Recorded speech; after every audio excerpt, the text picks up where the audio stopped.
Warhammer is sci-fi taken to its grimmest and most miserable in a way so far that it becomes enjoyable and almost humorous. What it was like getting started into Warhammer was it's overwhelming, just the amount of information it is, but that actually turns out to be like a blessing because you don't have to like 100% speedrun this shit. It's just like engage on this iceberg at any point in any direction and you'll enjoy it. If you want to learn about these guys in the far past or these guys in the far future or these guys who don't exist anymore, that's all interesting. And you can literally learn about it for dozens of hours and still not know everything. And that is like freeing in a way because it's so annoying to be like, well, if I want to get into Lord of the Rings, I have to like read the books or watch the movies. With Warhammer, it's like you can watch a 10-minute video about like a character who was like a joke character 10 years ago and died. And that's an entire like history lesson that you can opt in or out of as much as you want. Like that level of like commitment flexibility is super unique to Warhammer.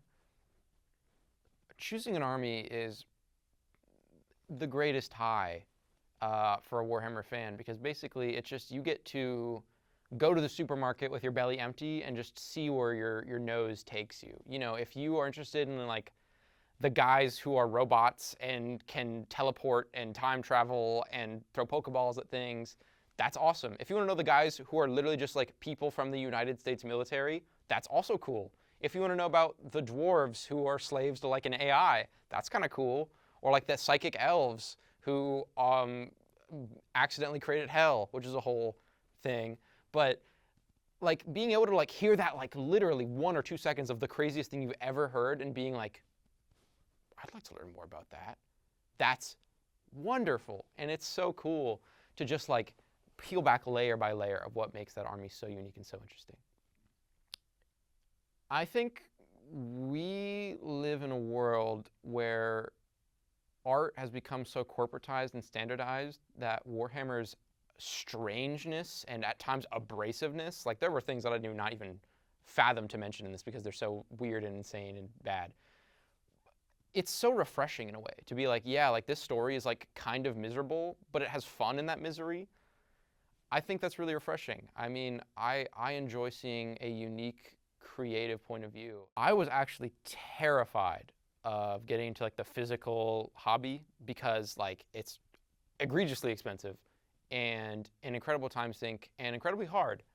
But I just sort of, after a while of like picking up information along the way and realizing that there are better, cheaper ways to get into it and like to maximize your enjoyment with it, I finally bit that bullet and it's way more enjoyable than I thought.